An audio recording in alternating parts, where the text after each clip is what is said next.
ஆண்டவராகிய இயேசு கிறிஸ்துவின் விலையேறப்பட்ட பரிசுத்தமுள்ள நாமத்தில் அன்பின் வாழ்த்துக்கள். இந்த காலை நேரத்திற்குள்ள சந்திப்பதிலே மகிழ்ச்சி அடைகிறேன். கர்த்தர் உங்களை ஆசீர்வதிப்பார். ஆமென். ஏசாயா 58:11 விதமாய் சொல்கிறது, கர்த்தர் நித்தமும் நடத்தி மகா வறட்சியாளர்கள் ஆத்துமாவை திருப்தியாக்கி நீ எலும்புகளை நினமுள்ளதாக்குவார். நீர்ப்பாய்ச்சலான தோட்டத்தை போல நீ வற்றாத நீரூற்றை போல இருப்பாய். ஆமென்.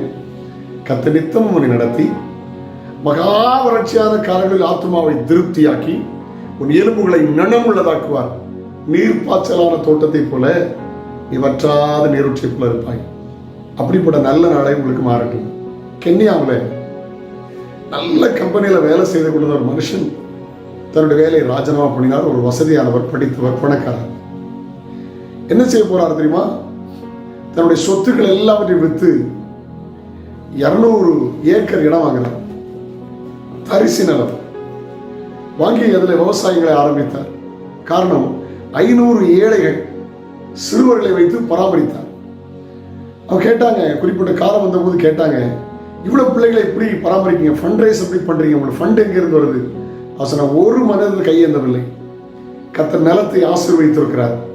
அதுல வர்ற வருமானம், அதுல விளைகிற பொருளை வைத்து பிள்ளைகளுக்கு சாப்பாடு போடுகிறேன், மிச்சமான பணத்தை சந்தையில் கொண்டு விற்கிறேன், எங்கள் தேவைக்கு அதிகமாக இருக்கிறது, யாரிடத்திலும் கையேந்தவில்லை.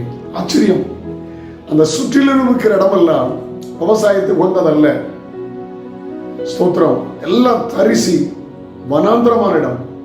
ஆனால் இந்த 200 ஏக்கர் மாத்திரம் ஏதேன் தோட்டத்து போல பச்சை பசேன்னு இருந்தது. கடைசியா அந்த விவசாய அதிகாரிகள் அந்த மண் வளத்தை செக் பண்ணி பக்கத்து இடத்தை செக் பண்ணும்போது ஆச்சரியப்பட்டார்கள். இந்த விவசாயத்துக்கு உகந்த இடமா இந்த 200 ஏக்கர் மட்டும் இருந்துச்சு. ஆண்டவர் எவ்வளவு நல்லவர். ஏழைகளுக்கு இறங்கினார், ஏழைகளுக்கு உதவி செய்தார். ஆண்டவர் பார்த்தாரு, நல்ல எண்ணம், என்னை செழிப்பா மாற்றுவார். நமக்காக வாழ்ந்தது போதும், மற்றவர்களுக்காக ஜபிப்பது, மற்றவர்களுக்காக கொடுப்பது, மற்றவர்களுக்காக உதவி செய்வது, மற்றவர்களை நேசிப்பது என்று வாழ்ந்தால் கர்த்தர்களை செழிப்பாய் மாற்றுவார். கர்த்தரை நம்புகிறவனோ செழிப்பான். ஹல்லேலூயா.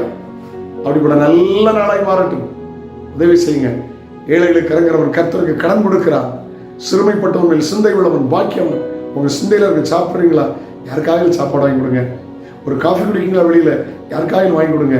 யாருக்காக உதவி செய்யுங்க. ஹல்லேலூயா. ஆண்டவர் சொல்லும்போது, சிறியரில் எதை செய்தில்லை, எனக்கே செய்தில்லை சொல்கிறார். ஆமென். என்னை விசாரிக்க வந்தீங்க, என்னை பார்க்க வந்தீங்க என்று சொல்லி ஆண்டவர் ஞாயிற்று நாளில் சொல்லுவார். எப்போ ஆண்டவரே இந்த சிறியர்கள் எதை செய்தீங்களோ எனக்கே செய்தீங்க. ஆமென். லைஃபை ப்ராக்டிஸ் பண்ணுங்க. நீங்க செழிப்பா இருப்பீங்க, நீங்க ஆசீர்வாதமா இருப்பீங்க. கர்த்தரை நம்புகிறவனோ செழிப்பான். நீர்ப்பாய்ச்சலான தோட்டத்தை போல வற்றாத நீரூற்றை போல கர்த்தர் உங்களை மாற்றுவார். ஜெபிக்கலாமா? பரலோக பிதாவே, இரக்க சிந்தையோடு மற்றவர்களுக்கு உதவி செய்கிற நோக்கத்தோடு வாழ்கிற நம்முடைய பிள்ளைகளுக்கு ஒரு செழிப்பை கட்டிடும். வறுமைகள், தரித்திரங்கள் மாறட்டும். பிள்ளைகள் ஆசீர்வாதமாக இருக்கட்டும். இயேசுவின் நாமத்தில் ஜெபங்கள் பிதாவே. ஆமென். ஆமென். நாளை உங்களை சந்திக்கிறேன். அதோடு நம்முடைய கிருபை உங்களை தாங்குவதாக. God bless you. Have a nice day.